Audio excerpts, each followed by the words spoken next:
বাংলাদেশে 54 বছর ইসলাম দিয়ে চলতো, তাহলে নর্থ সাউথ বিশ্ববিদ্যালয়ে ওই হিন্দুর বাচ্চা আল্লাহর কোরআনের উপরে পা রাখার সাহস করত না। অনেক আগেই ব্লাসফেমি আইন থাকতো, ধর্ম অবমাননা করলে তাকে ফাঁসিতে ঝুলানো হতো। 54 বছরের বাংলাদেশ ইসলাম দিয়ে একদিনও চলে নাই। এই দেশের আদালত চলছে ডক্টর কামালের লিখা সংবিধান দিয়ে, এই দেশের অফিস চলছে ধর্মনিরপেক্ষ মতবাদ দিয়ে। 54 বছর যারা দেশ চালাইলো আল্লাহর কোরআন দিয়ে একদিনও চালায় না, ইসলাম দিয়ে একদিনও চলে নাই। এখন ঈমান আনার পরে, নেক আমলের পরে ইসলামের প্রচার প্রসার করা দরকার আছে না নাই? আপনাদের কাছে আমার প্রশ্ন, 54 বছরে যারা দেশ চালাইছে, কোরআন অবমাননা করলে তাকে ফাঁসি দেয়া অথবা যাবজ্জীবন কারাদণ্ড দেয়া এই জাতীয় শক্ত আইনের দরকার আছে না নাই? প্রিয় ভাইরা আমার, আলহামদুলিল্লাহ সুম্মা আলহামদুলিল্লাহ, তাম পৃথিবীর 200 কোটি মুসলমানের দিকে তাকান। পৃথিবীর কোন দেশে কোন মুসলমান অন্যের ধর্মগ্রন্থের উপরে পা রেখেছে প্রমাণ পাবেন না। এই যুবক ছেলেটা কোরআনের উপর পা রাখতে দেখলেন। বাংলাদেশে হিন্দুদের এতগুলো সংগঠন আছে, তার এই কাজটা অন্যায়, তাকে বিচারের মুখোমুখি করা হোক, এমন কথা সংগঠন বিবৃতি দিয়েছে। বাংলাদেশে হিন্দু আছে লক্ষ লক্ষ, মন্দির আছে হাজার হাজার। আমরা আলেমরা কোনোদিন কোন মন্দির আক্রমণ করছি, কোন হিন্দুদের মূর্তি ভাঙছি? আমরা বলি না, লাকুম দীনুকুম ওয়ালিয়া দীন। কোরআন আমাদেরকে শিখাইছে যে ব্যক্তি তার নিজের ধর্ম মানার অধিকার আছে, লা ইকরাহা ফিদ্দীন। আল্লাহ আমাদের শিখিয়েছেন দিন নিয়ে বাড়াবাড়ি হবে না। ওয়াতাওয়াসাউ বিল হক, হকের উপদেশ দাও, মানুষকে হকের কথা বলো, ইসলামের কথা বলো। কিন্তু অনেক ইমানদার, অনেক নামাজি, নেকামলকারী মানুষকে ইসলামের দিকে ডাকে না, জাহিলিয়াতের দিকে ডাকে। এই জন্য নবীজি বলছেন, মান দাআ বিদাওয়াল জাহিলিয়া ফাহুয়া মিন দুসাই জাহান্নাম। যে ব্যক্তি মানুষকে জাহিলিয়াতের দিকে ডাকবে সে ব্যক্তি জাহান্নামের লাকড়ি হবে। কিলা ইয়া রাসূলুল্লাহ ওয়া ইন সামা ওয়া সাল্লা, ক্বালা ওয়া ইন সামা ওয়া সাল্লা ওয়া জাআমা আন্নাহু মুসলিম। এখন সাহাবী বলল, ইয়া রাসূলুল্লাহ, যে মানুষকে জাহিলিয়াতের দিকে ডাকে ইসলামের দিকে ডাকে না, ওই লোক যদি নামাজি হয়, যদি সে রোজাদার হয়, রাসূল বলেন সে যদি নামাজ পড়ে রোজা রাখে, নিজেকে মুসলিমও মনে করে, সে জাহিলিয়াতের দিকে কেন ডাকলো, এজন্য আল্লাহ তাকে জাহান্নামের লাকড়ি বানাবেন। তাই আপনি নামাজ রোজা করলে হবে না। 3 নাম্বার গুণ হচ্ছে মানুষকে ইসলামের দিকে ডাকো। কিন্তু আমাদের দেশের নেতারা 54 বছর মানুষকে ধর্মনিরপেক্ষতার দিকে ডাকছে। ওদের রাজনৈতিক মতবাদ ধর্মনিরপেক্ষতা। প্রিয় ভাইরা, ধর্মের ব্যাপারে নিরপেক্ষ হওয়ার কোনো সুযোগ নাই। হয়তো ইসলাম না হয় কুফর, মাঝখানে কোনো রাস্তা নাই। হয়তো ইসলাম না হয় কি কুফর। লাকুম দীনুকুম, পথ কিন্তু দুটা, তৃতীয় কোনো পথ নাই। লাকুম দীনুকুম, তোমার জন্য তোমার দিন, এটা কুফর। মক্কার লোকদেরকে রাসূল বলছে লাকুম দীনুকুম, তোমাদের দিন তোমাদের, তোমাদের কুফরি তোমাদের, তোমাদের মূর্তি পূজা তোমাদের, ওয়ালিয়া দিন, আর আমার ইসলাম আমার। হয়তো ইসলাম না হয় কুফর। 54 বছর যারা দেশ চালাইলো ইসলাম দিয়ে চালাইলো না। আর আমরা মাহফিলে আসলে আপনাদেরকে এই কথাগুলো বলি, আপনারা বলেন হুজুররা রাজনীতি করে কেন? আমার আল্লাহই তো বলছে ঈমান, নেক আমল, তারপর ইসলামের প্রচার করো, ঠিক না? হকের কথা বলো, হক। আমি তো আমার বাবার কথা বলছি না, আমার দাদার কথা বলছি না। যদি বাংলাদেশে 54 বছর ইসলাম দিয়ে চলতো, তাহলে নর্থ সাউথ বিশ্ববিদ্যালয়ে ওই হিন্দুর বাচ্চা আল্লাহর কোরআনের উপরে পা রাখার সাহস করত না। অনেক আগেই ব্লাসফেমি আইন থাকতো, ধর্ম অবমাননা করলে তাকে ফাঁসিতে ঝুলানো হতো।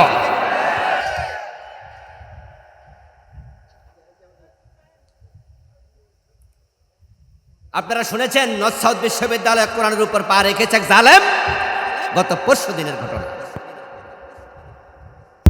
নর্থ সাউথ ইউনিভার্সিটির স্টুডেন্ট, সে তার বন্ধুদের সামনে আল্লাহর কোরআনকে মাটিতে ফেলে তারপরে সে জুতা দিয়ে কোরআনকে পা দিয়ে লাথি মেরেছে। যদিও এই ছেলেকে অ্যারেস্ট করা হয়েছে,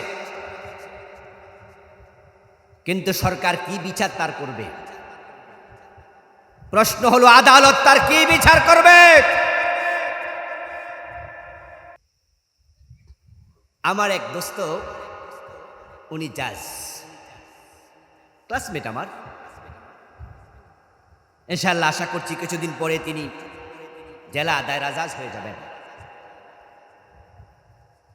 তাকে আমি একদিন জিজ্ঞাসা করলাম যে ভাই, আমরা যখন বিভিন্ন জায়গায় জুয়া খেলে লোকেরা দেখতে পাই জুয়ারিদেরকে ধরা হয়, কিন্তু জুয়ারিরা আবার কয়দিন পরে ছাড়া পেয়ে যায়।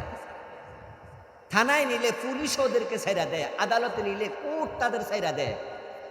থানায় নিলে পুলিশ ছেড়া দেয় কিছু ঘোষ খাইয়া, আদালতে যখন দেয়া হয় হাকিম তাদেরকে ছেড়া দেয় 1 সপ্তাহ 15 দিন পরে। তো জুয়া বন্ধ হবে কেমনে? ঘটনাটা কি বলো? আমার দোস্ত আমাকে বলল, জুয়া খেললে বাংলাদেশে আদালতে নিবেন, সেখানে আইন হচ্ছে জরিমানা হলো 50 টাকা। কত টাকা? তাহলে এখন যদি 50 টাকা জরিমানা হয়, তাহলে যে জুয়ারি হেরে থানায় দিলে, ওখান থেকে আদালতে দিলে, আদালতের হাকিম কোন আইনে তাকে রেখে রাখবে? ওই বিচারের শুনানি হওয়া পর্যন্ত যে কয়দিন থাকে, এই কয়দিনে শাস্তি। সেটা হতে পারে 3 দিন, হতে পারে 7 দিন, হতে পারে 10 দিন, হতে পারে 15 দিন। মানে মামলার শুনানির আগ পর্যন্ত যে কয়দিন ধরে রাখতে পারে, এই কয়দিন শাস্তি। কিন্তু আদালতে আসার পর হাকিম তখন আইনের বই দেখা বলে 50 টাকা জরিমানা দিয়ে দেন। তখন বেটা কয়, তাই নাকি? নেন নেন নেন। জিজ্ঞাসা করলাম আরেকজন বড় আইনজীবী, আমার বাসার পাশেই তার একটা আপনার ওই যে অ্যাডভোকেট বানায় যে স্কুল কলেজগুলোর কি কয়, ল কলেজ, ব্যক্তিগত একটা ল কলেজ বানাইছে ফার্ম গেটে, তেস্তরি বাজার। ওই ল কলেজে তিনি প্রিন্সিপাল, আমার পাশের বাসা। আমি আবার ওই আইনজীবী, উনি পিএইচডি হোল্ডার, ওনাকে আমি জিজ্ঞাসা করলাম, ভাই এই যে আমার দোস্ত বললো জরিমানা নাকি 50 টাকা, আচ্ছা না বিশ্বাস করলাম যে 100, 200, 300, ঘটনাটা কি? তখন ওই প্রিন্সিপাল সাহেব, ল কলেজের প্রিন্সিপাল বলল, হুজুর এই আইনটা আপনি খুঁজে দেখবেন যে 1770 সালে, 1780 সালে, 1520 সালে, এগুলো ব্রিটিশ পিরিয়ডে অথবা তার অনেক আগে বানাইছে। তখনকার 50 টাকা কি আজকের 50 টাকা?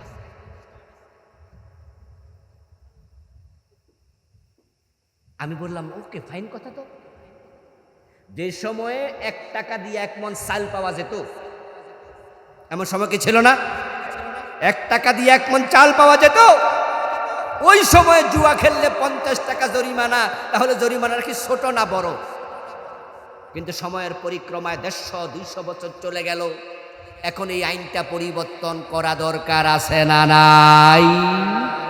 কিন্তু আমাদের আইনজ্ঞদের মাথা এত পচা, তারা এটা নিয়ে ভাবেও না। আইন সেটা রয়ে গেছে, তাই দেশে জুয়া খেলা এই আইন দিয়ে কখনো বন্ধ করা না। এখন এই যে ধরা পড়লো কোরআন শরীফের উপর পা দেওয়ার কারণে এই দুষ্টটা, এখন আদালতে যাওয়ার পর হাকিম যখন আইনের বই খুলে দেখবেন এ বিষয়ে কোনো আইনে নাই। এখন হাকিম কি নিজে আইন বানিয়ে জেল দিতে পারবে? এজন্য মাস 2-1-3 পরে তাকে আটকায় রাখবে। এখন কিন্তু শুনানি দেবে না, বুদ্ধি বুঝেন। এখন তাকে পুলিশ কোর্টে পাঠাবে না, পুলিশ তাকে জেলে দিছে, অলরেডি সে জেলে আছে। পুলিশ জানে যে এখন কোর্টে পাঠাইলে কোর্টওয়ালা তো তাকে ছাড়তে বাধ্য, কারণ তার পক্ষের আইনজীবী দাঁড়ায় বলবে, মাননীয় আদালত এই ছেলেটা ঠিক অন্যায় করছে, কোরআন অবমাননা করছে, এই কথার সাথে আমরাও একমত, সে অন্যায়কারী। কিন্তু আমাদের প্রশ্ন হচ্ছে দেশের আইন তাকে আটকায় কেমনে? দেশে তো কোনো আইন নাই, তা আপনি আটকায় রাখছেন কেন? আপনার কাছে জবাব চাই। তখন হাকিম বলতে বাধ্য হবে তাকে বেকসুর খালাস দেয়া হলো। আর এই কথা যদি আমরা শুনি, তাহলে আমরা সবাই লাঠি লইয়া আবার নামবো, দেশে আবার শুরু হয়ে যাবে মিছিল, স্লোগান। এই জন্য পুলিশ এবং আদালত মিলাইয়া তাকে বলবে তুই জেলে থাক, মানুষ এটা ভুল্লা যাক। কথা বোঝেন বোঝেন? 15 দিন 20 দিন 1 মাস 2 মাস পরে মানুষ এই ওষুধটা আর মাথা রাখবে না।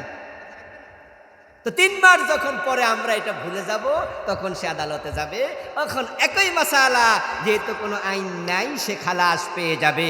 আপনাদের কাছে আমার প্রশ্ন, 54 বছরে যারা দেশ চালাইছে, কোরআন অবমাননা করলে তাকে ফাঁসি দেয়া অথবা যাবজ্জীবন কারাদণ্ড দেয়া, এই জাতীয় শক্ত আইনের দরকার আছে না নাই? কোন আইন বানাইছে? এই আইনটা দরকার আছে? দরকার যদি থাকে তাহলে এমন আইন বানাবে, এমন লোকদেরকে ক্ষমতায় নেওয়া লাগবে না। এখন এই ওয়াজ করলে আপনি তো বলবেন যে আবুল কালাম আজাদ সাহেব রাজনীতি করে। কি যন্ত্রণায় আসি বলেন তো এবার?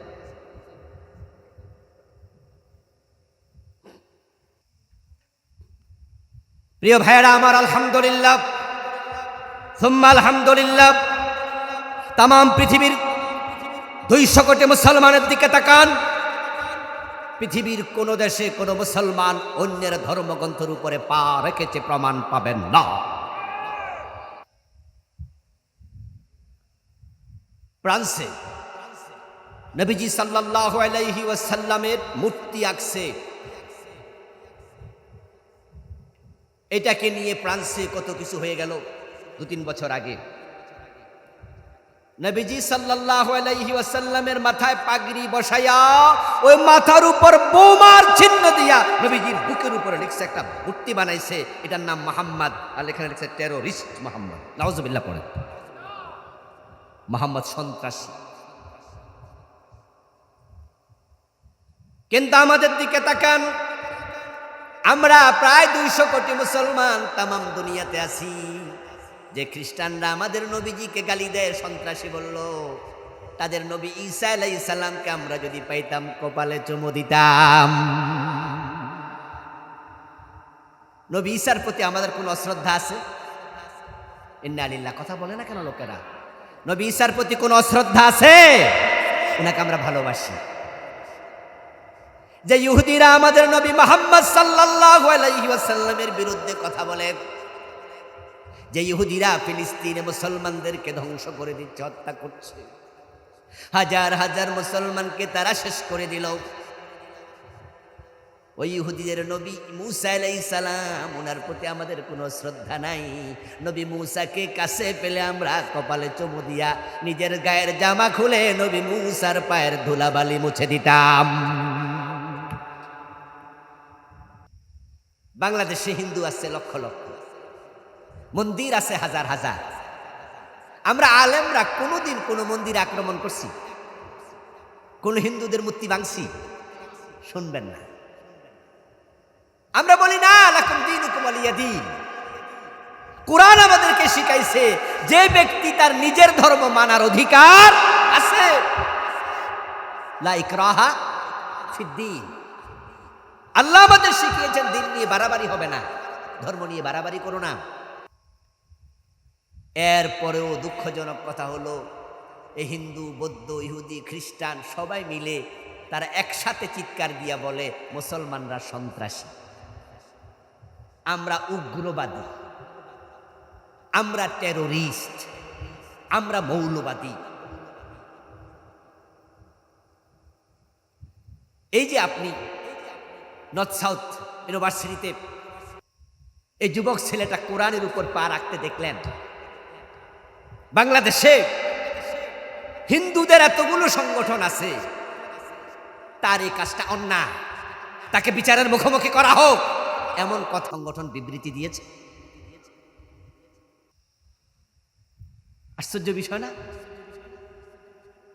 বরং তারা কয়দিন আগে পূজা করলো, আমরা তাদেরকে নিরাপত্তা দিলাম। জুলাই বিপ্লবের পরে যখন আওয়ামী লীগ সরকার পলায়ে গেল, তখন বিভিন্ন জায়গার হিন্দুরা তারা টেনশন করতে থাকলো, তাদের কি হয়, তাদের কি হয়। ওই সময় হাটহাজারী মাদ্রাসার ছাত্ররা মন্দির পাহারা দিতে চলে গিয়েছে। বিভিন্ন ইসলামী দলের নেতারা বলছে মন্দির পাহারা দাও, কেন আক্রমণ করতে না পারে। এরপর আমরা সন্ত্রাসী। ওয়াতাওয়াসাউ বিল হক, হকের কথা বলুন। হক যদি প্রতিষ্ঠিত হয়, ইসলাম যদি প্রতিষ্ঠিত হয়, প্রত্যেকে তার নিজস্ব অধিকার ফিরে পাবে। ইসলাম যখন প্রতিষ্ঠিত হয়ে যাবে, ঘরের দরজা খুলে ঘুমাবেন, চুরি হওয়ার সম্ভাবনা থাকবে না। আর যে চুরি করবে, ইসলাম তার হাত কেটে দেবে। তবে হাত কাটার আগে যাকাত ভিত্তিক অর্থ ব্যবস্থা চালু করে দারিদ্রতা বিমোচন করবে। যে অভাবে চুরি করে তার অভাব দূর করবে, যে স্বভাবে চুরি করে তার হাত কেটে দেয়া হবে।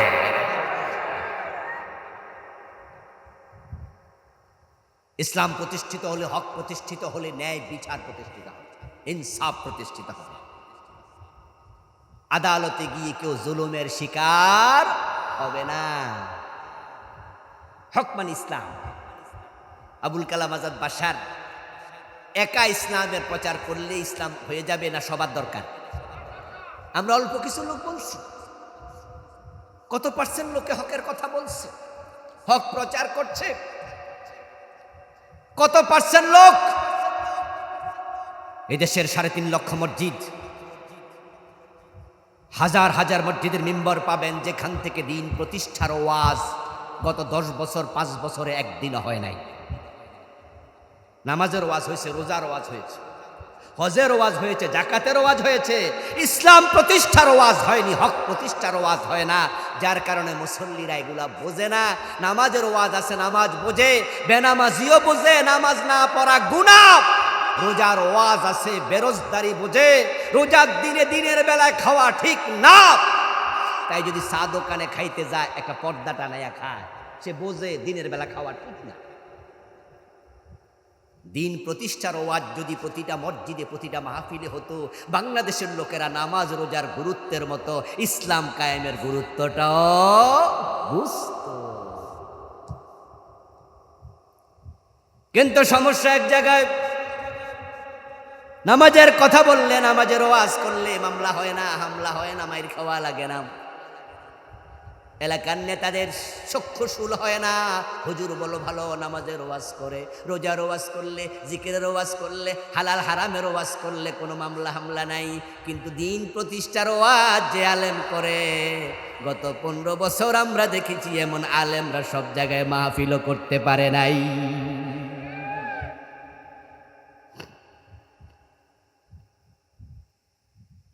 আহা, আপনাদের কালীগঞ্জে, আপনাদের গাজীপুরও কত মাহফিল তো আমারও নষ্ট হয়েছে। আমাদের লক্ষ্মণ ভাই এখানে হাজির আছে, উনি নিজে মাহফিল নিয়ে করতে পারে নাই।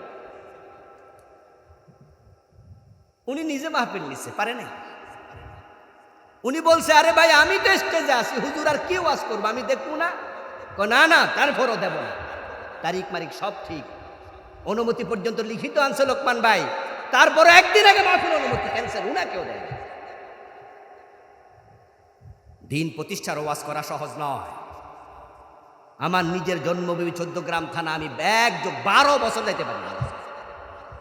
কত জায়গায় এমন ছিল, কিন্তু এরপরও সামান্য কম্প্রোমাইজ করি নাই।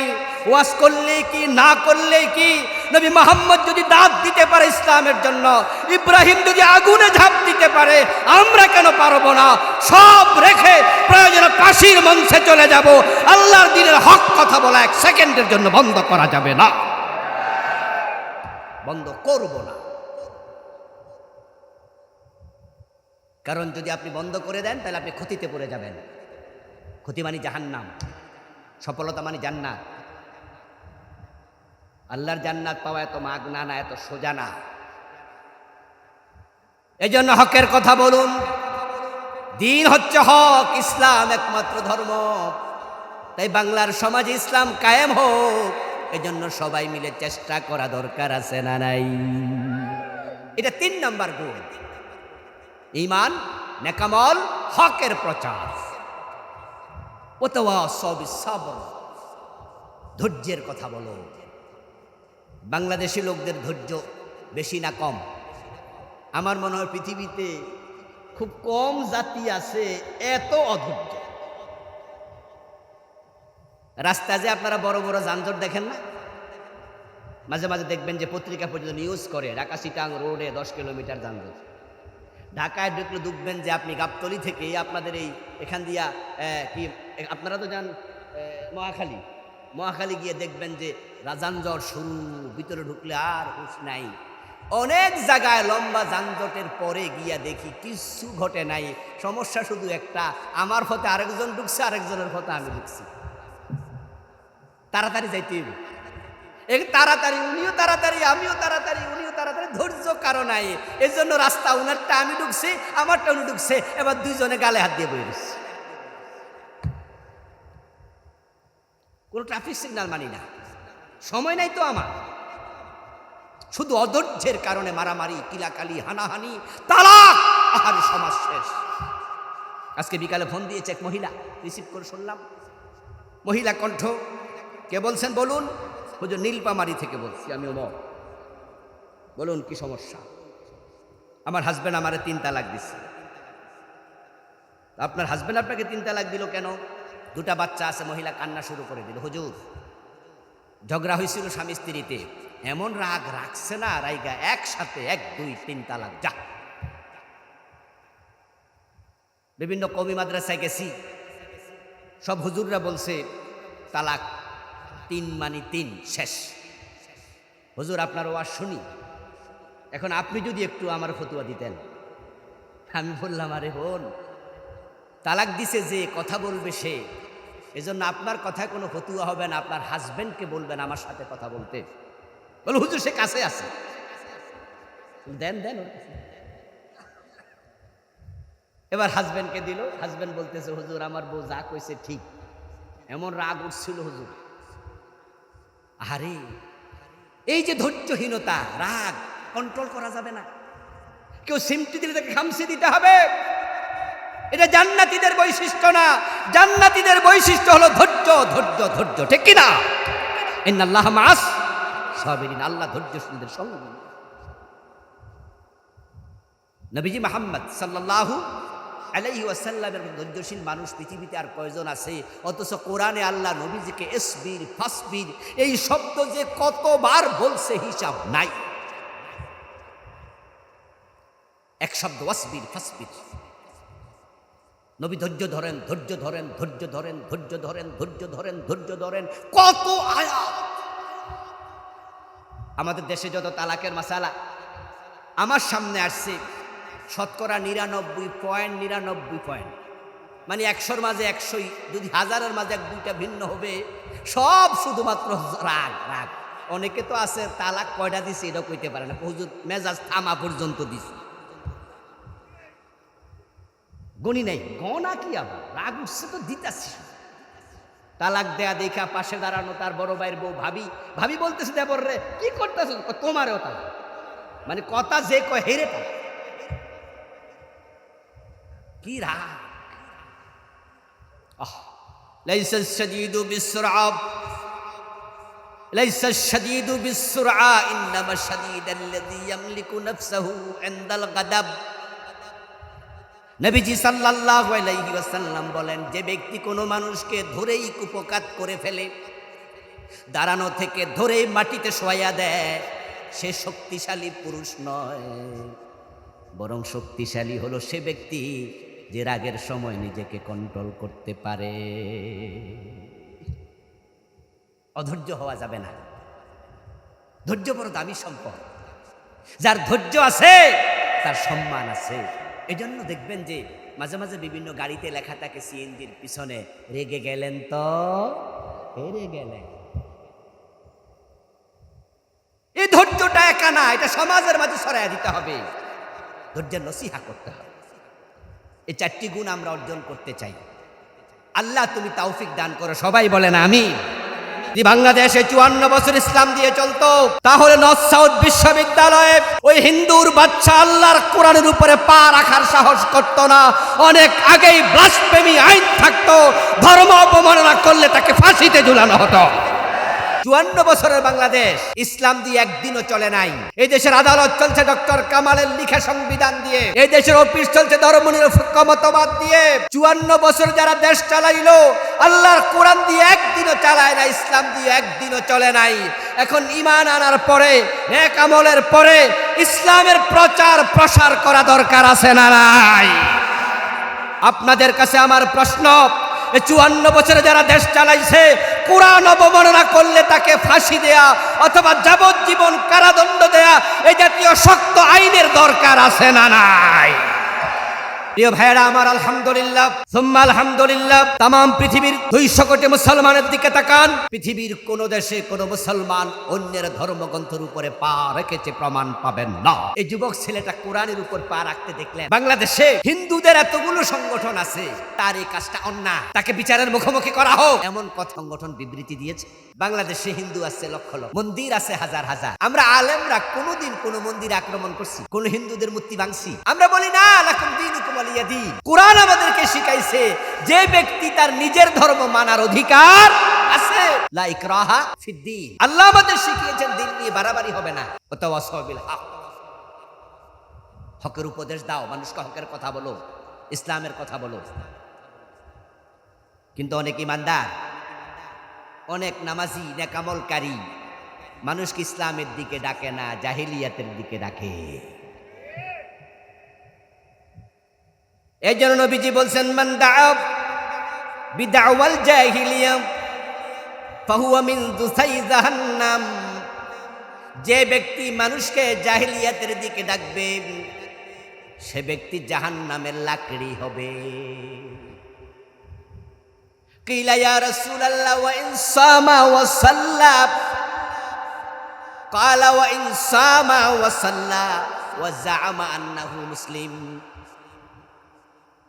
এখন সাহাবী বলল, ইয়া রাসূলুল্লাহ, যে মানুষকে জাহিলিয়াতের দিকে ডাকে, ইসলামের দিকে ডাকে না, ওই লোক যদি নামাজি হয়, যদি সে রোজাদার হয়, রাসূল বলেন সে যদি নামাজ পড়ে রোজা রাখে, নিজেকে মুসলিমও মনে করে, সে জাহিলিয়াতের দিকে কেন ডাকলো? এজন্য আল্লাহ তাকে জাহান্নামের লাকড়ি বানাবেন। তাই আপনি নামাজ রোজা করলে হবে না। 3 নাম্বার গুণ হচ্ছে মানুষকে ইসলামের দিকে ডাকো। কিন্তু আমাদের দেশের নেতারা 54 বছর মানুষকে ধর্মনিরপেক্ষতার দিকে ডাকছে। ওদের রাজনৈতিক মতবাদ ধর্মনিরপেক্ষতা। প্রিয় ভাইরা, ধর্মের ব্যাপারে নিরপেক্ষ হওয়ার কোনো সুযোগ নাই। হয়তো ইসলাম না হয় কুফর, মাঝখানে কোনো রাস্তা নাই। হয়তো ইসলাম না হয় কি কুফর। লাকুম দীনুকুম, পথ কিন্তু দুটা, তৃতীয় কোনো পথ নাই। লাকুম দীনুকুম, তোমার জন্য তোমার দিন, এটা কুফর। মক্কার লোকদেরকে রাসূল বলছে লাকুম দীনুকুম, তোমাদের দিন তোমাদের, তোমাদের কুফরি তোমাদের, তোমাদের মূর্তি পূজা তোমাদের, ওয়ালিয়া দিন, আর আমার ইসলাম আমার। হয়তো ইসলাম না হয় কুফর। 54 বছর যারা দেশ চালাইলো, ইসলাম দিয়ে চালাইলো না। আর আমরা মাহফিলে আসলে আপনাদেরকে এই কথাগুলো বলি, আপনারা বলেন হুজুররা রাজনীতি করে কেন? আমার আল্লাহই তো বলছে ঈমান, নেকামল, তারপর ইসলামের প্রচার করো, ঠিক কিনা? হকের কথা বলো, হক। আমি তো আমার বাবার কথা বলছি না, আমার দাদার কথা বলছি না। যদি বাংলাদেশে 54 বছর ইসলাম দিয়ে চলতো, তাহলে নর্থ সাউথ বিশ্ববিদ্যালয়ে ওই হিন্দুর বাচ্চা আল্লাহর কোরআনের উপরে পা রাখার সাহস করত না। অনেক আগেই ব্লাসফেমি আইন থাকতো, ধর্ম অপমাননা করলে তাকে ফাঁসিতে ঝুলানো হতো।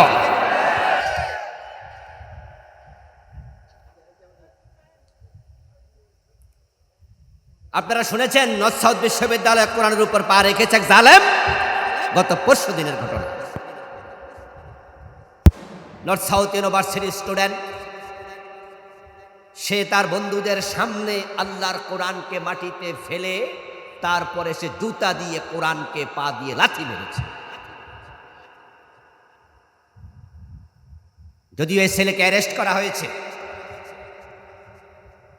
কিন্তু সরকার কি বিচার তার করবে? প্রশ্ন হলো আদালত তার কি বিচার করবে? আমার এক দোস্ত, উনি জাজ, ক্লাসমেট আমার। ইনশাআল্লাহ আশা করছি কিছুদিন পরে তিনি জেলা দায়রা জাজ হয়ে যাবেন।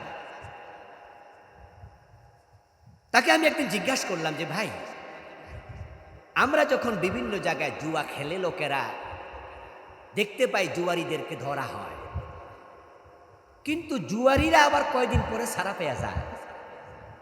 থানায় নিলে পুলিশ ওদেরকে ছেড়া দেয়, আদালতে নিলে কোর্ট তাদের ছেড়া দেয়। থানায় নিলে পুলিশ ছেড়া দেয় কিছু ঘোষ খাইয়া, আদালতে যখন দেয়া হয় হাকিম তাদেরকে ছেড়া দেয় 1 সপ্তাহ 15 দিন পরে। তো জুয়া বন্ধ হবে কেমনে? ঘটনাটা কি বলো? আমার দোস্ত আমাকে বলল, জুয়া খেললে বাংলাদেশে আদালতে নিবেন, সেখানে আইন হচ্ছে জরিমানা হলো 50 টাকা। কত টাকা? তাহলে এখন যদি 50 টাকা জরিমানা হয়, তাহলে যে জুয়ারি হেরে থানায় দিলে, ওখান থেকে আদালতে দিলে, আদালতের হাকিম কোন আইনে তাকে রেখে রাখবে? ওই বিচারের শুনানি হওয়া পর্যন্ত যে কয়দিন থাকে, এই কয়দিনে শাস্তি।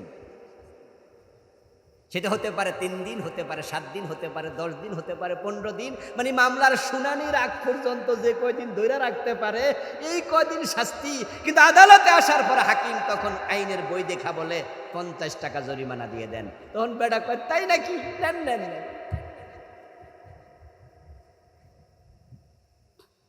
জিজ্ঞাসা করলাম আরেকজন বড় আইনজীবী, আমার বাসার পাশেই তার একটা আপনার ওই যে অ্যাডভোকেট বানায় যে স্কুল কলেজগুলোর কি কয়, ল কলেজ, ব্যক্তিগত একটা ল কলেজ বানাইছে ফার্ম গেটে, তেস্তরি বাজার। ওই ল কলেজে তিনি প্রিন্সিপাল, আমার পাশের বাসা।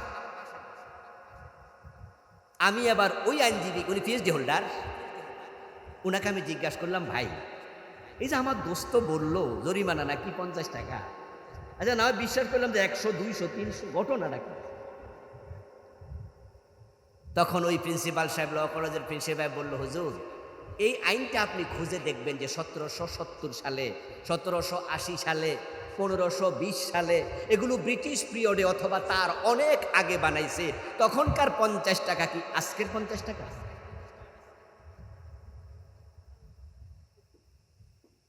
আমি বললাম, ওকে ফাইন কথা। তো যে সময়ে 1 টাকা দিয়ে 1 মণ চাল পাওয়া যেত, এমন সময় কি ছিল না? 1 টাকা দিয়ে 1 মণ চাল পাওয়া যেত। ওই সময়ে জুয়া খেললে 50 টাকা জরিমানা, তাহলে জরিমানার কি ছোট না বড়? কিন্তু সময়ের পরিক্রমায় 150-200 বছর চলে গেল, এখন এই আইনটা পরিবর্তন করা দরকার আছে না নাই? কিন্তু আমাদের আইনজ্ঞদের মাথা এত পচা, তারা এটা নিয়ে ভাবেও না। তা আইন সেটা রয়ে গেছে, তাই দেশে জুয়া খেলা এই আইন দিয়ে কখনো বন্ধ করা না। এখন এই যে ধরা পড়লো, কোরআন শরীফের উপর পা দেওয়ার কারণে এই দুষ্টটা, এখন আদালতে যাওয়ার পর হাকিম যখন আইনের বই খুলে দেখবেন এ বিষয়ে কোনো আইনে নাই।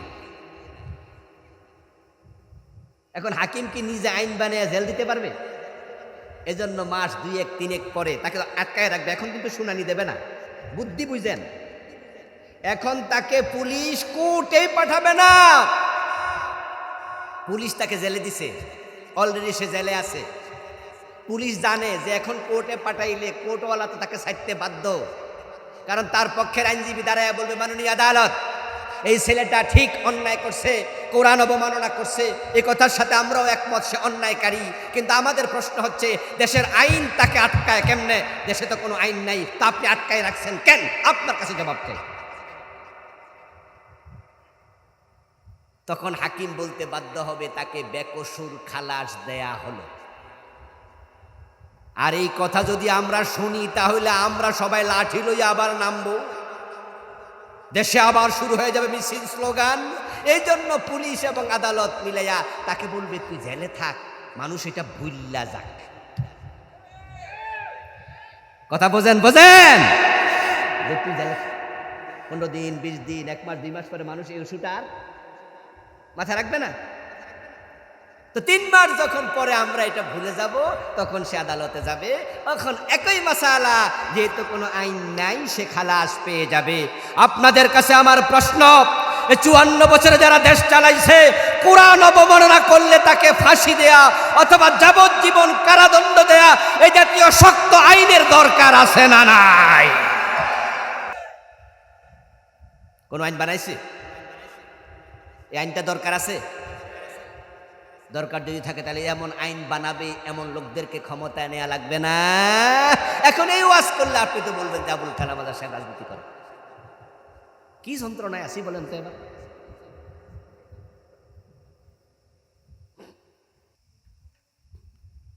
প্রিয় ভাইয়েরা আমার, আলহামদুলিল্লাহ সুম্মা আলহামদুলিল্লাহ, তাম পৃথিবীর 200 কোটি মুসলমানের দিকে তাকান। পৃথিবীর কোন দেশে কোন মুসলমান অন্যের ধর্মগ্রন্থের উপরে পা রেখেছে প্রমাণ পাবেন না। ফ্রান্সে নবীজি সাল্লাল্লাহু আলাইহি ওয়াসাল্লামের মূর্তি আঁকছে। এটাকে নিয়ে ফ্রান্সে কত কিছু হয়ে গেল 2-3 বছর আগে।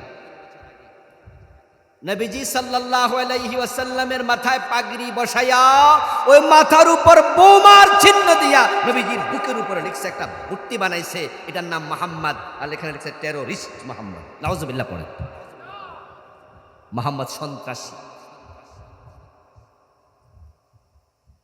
কিন্তু আমাদের দিকে তাকান, আমরা প্রায় 200 কোটি মুসলমান তামাম দুনিয়াতে আছি। যে খ্রিস্টানরা আমাদের নবীজিকে গালি দেয়, সন্ত্রাসী বলল, তাদের নবী ঈসা আলাইহিস সালামকে আমরা যদি পাইতাম কপালে চুমু দিতাম। নবী ঈসার প্রতি আমাদের কোনো অশ্রদ্ধা আছে? ইন্না লিল্লাহ কথা বলে না কেন লোকেরা?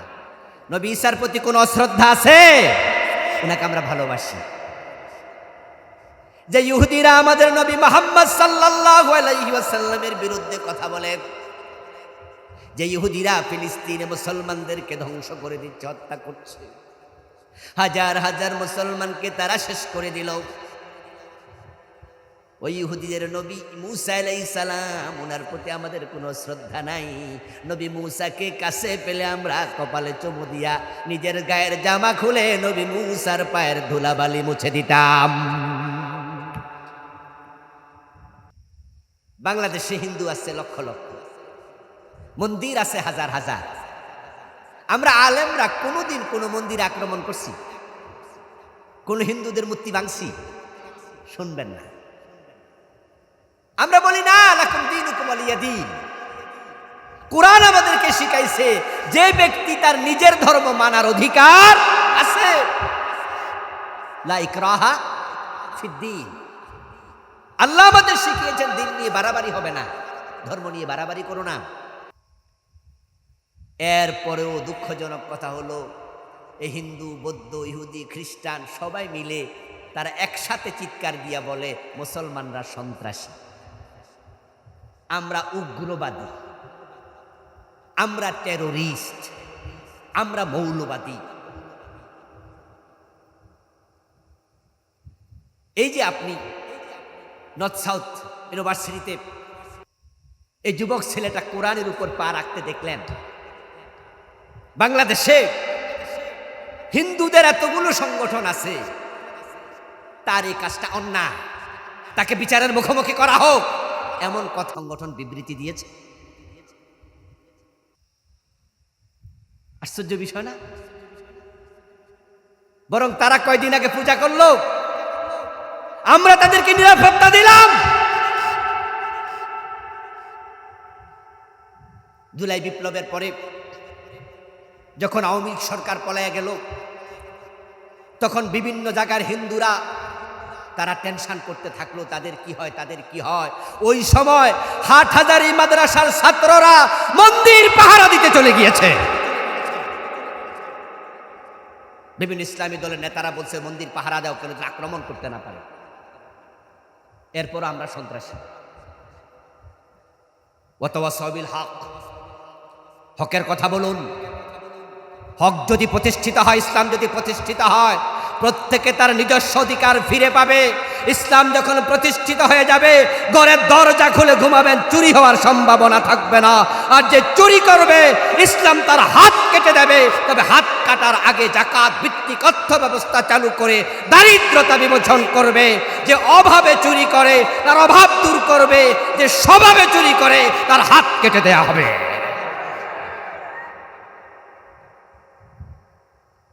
ইসলাম প্রতিষ্ঠিত হলে, হক প্রতিষ্ঠিত হলে ন্যায় বিচার প্রতিষ্ঠিত হবে, ইনসাফ প্রতিষ্ঠিত হবে। আদালতে গিয়ে কেউ জুলুমের শিকার হবে না। হক মানে ইসলাম। আবুল কালাম আজাদ বাশার একা ইসলামের প্রচার করলে ইসলাম হয়ে যাবে না, সবার দরকার? আমরা অল্প কিছু লোক বলছি, কত পার্সেন্ট লোকে হকের কথা বলছে, হক প্রচার করছে? কত পার্সেন্ট লোক? এই দেশের 3.5 লক্ষ মসজিদ, হাজার হাজার মসজিদের মিম্বর পাবেন যেখান থেকে দিন প্রতিষ্ঠার ওয়াজ গত 10 বছর 5 বছরে একদিনও হয় নাই। নামাজের ওয়াজ হয়েছে, রোজার ওয়াজ হয়েছে, হজের ওয়াজ হয়েছে, জাকাতের ওয়াজ হয়েছে, ইসলাম প্রতিষ্ঠার ওয়াজ হয়নি, হক প্রতিষ্ঠার ওয়াজ হয় না। যার কারণে মুসল্লিরা এগুলা বোঝে না। নামাজের ওয়াজ আছে, নামাজ বোঝে, বেনামাজিও বোঝে, নামাজ না পড়া গুনাহ। রোজার ওয়াজ আছে, বেরোজগারি বোঝে, রোজার দিনে দিনের বেলায় খাওয়া ঠিক না। তাই যদি চা দোকানে খাইতে যায় একটা পর্দা টানাইয়া খায়, সে বোঝে দিনের বেলা খাওয়া ঠিক না। দিন প্রতিষ্ঠার ওয়াজ যদি প্রতিটা মসজিদে, প্রতিটা মাহফিলে হতো, বাংলাদেশের লোকেরা নামাজ রোজার গুরুত্বের মতো ইসলাম কায়েমের গুরুত্বটাও বুঝত। কিন্তু সমস্যা এক জায়গায়, নামাজের কথা বললে, নামাজের ওয়াজ করলে মামলা হয় না, হামলা হয় না, মাইর খাওয়া লাগে না, এলাকার নেতাদের চক্ষুশূল হয় না। হুজুর বলো ভালো নামাজের ওয়াজ করে, রোজার ওয়াজ করলে, জিকিরের ওয়াজ করলে, হালাল হারামের ওয়াজ করলে কোনো মামলা হামলা নাই। কিন্তু দিন প্রতিষ্ঠার ওয়াজ যে আলেম করে, গত 15 বছর আমরা দেখেছি এমন আলেমরা সব জায়গায় মাহফিলও করতে পারে নাই।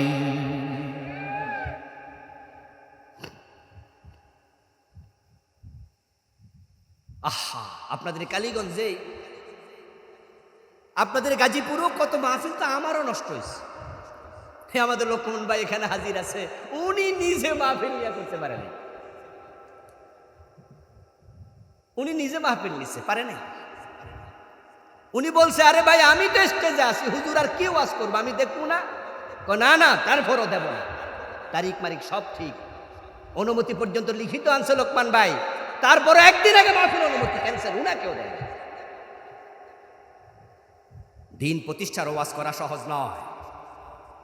আমার নিজের জন্মভূমি 14 গ্রাম থানা, আমি 12 বছর যাইতে পারি না, কত জায়গায় এমন ছিল। কিন্তু এরপরও সামান্য কম্প্রোমাইজ করি নাই।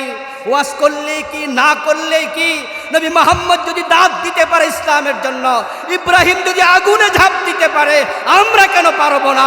সব রেখে প্রয়োজনে ফাঁসির মঞ্চে চলে যাব। আল্লাহর দ্বীনের হক কথা বলা 1 সেকেন্ডের জন্য বন্ধ করা যাবে না, বন্ধ করব না। কারণ যদি আপনি বন্ধ করে দেন তাহলে আপনি ক্ষতিতে পড়ে যাবেন। ক্ষতি মানে জাহান্নাম, সফলতা মানে জান্নাত। আল্লাহর জান্নাত পাওয়া এত মাগনা না, এত সোজা না। এই জন্য হকের কথা বলুন। দিন হচ্ছে হক, ইসলাম একমাত্র ধর্ম। তাই বাংলার সমাজে ইসলাম কায়েম হোক, এজন্য সবাই মিলে চেষ্টা করা দরকার আছে না নাই? এটা 3 নাম্বার গুণ, ঈমান, নেকামল, হকের প্রচার। ধৈর্যের কথা বলো। বাংলাদেশি লোকদের ধৈর্য বেশি না কম? আমার মনে হয় পৃথিবীতে খুব কম জাতি আছে এত অধৈর্য। রাস্তায় যে আপনারা বড় বড় যানজট দেখেন না, মাঝে মাঝে দেখবেন যে পত্রিকা পর্যন্ত নিউজ করে ঢাকা চিটাং রোডে 10 কিলোমিটার যানজট। ঢাকায় ঢুকলে দেখবেন যে আপনি গাবতলী থেকে আপনাদের এই এখান দিয়া কি আপনারা তো যান মহাখালী গিয়ে দেখবেন যে যানজট শুরু, ভিতরে ঢুকলে আর হুঁশ নাই। অনেক জায়গায় লম্বা যানজটের পরে গিয়া দেখি কিছু ঘটে নাই। সমস্যা শুধু একটা, আমার পথে আরেকজন ঢুকছে, আরেকজনের পথে আমি ঢুকছি। তাড়াতাড়ি যাইতে হবে, তাড়াতাড়ি, উনিও তাড়াতাড়ি, আমিও তাড়াতাড়ি, উনিও তাড়াতাড়ি, ধৈর্য কারো নাই। এই জন্য রাস্তা উনারটা আমি ঢুকছি, আমারটা উনি ঢুকছে, এবার দুইজনে গালে হাত দিয়ে বয়ে গেছে। কোনো ট্রাফিক সিগন্যাল মানি না, সময় নাই তো আমার। শুধু অধৈর্যের কারণে মারামারি, কিলাকালি, হানাহানি, তালাক, আহারে সমাজ শেষ। আজকে বিকালে ফোন দিয়েছে এক মহিলা, রিসিভ করে শুনলাম, মহিলা কণ্ঠ। কে বলছেন বলুন? হুজুর নীলপামারি থেকে বলছি আমি। ওমর, বলুন কি সমস্যা? আমার হাজবেন্ড আমারে 3 তালাক দিচ্ছে। আপনার হাজবেন্ড আপনাকে 3 তালাক দিল কেন? 2টা বাচ্চা আছে। মহিলা কান্না শুরু করে দিল, হুজুর ঝগড়া হয়েছিল স্বামী স্ত্রীতে, এমন রাগ রাখছে না, রাইগা একসাথে 1, 2, 3 তালাক। যা, বিভিন্ন কওমি মাদ্রাসায় গেছি, সব হুজুররা বলছে তালাক 3 মানে 3, শেষ।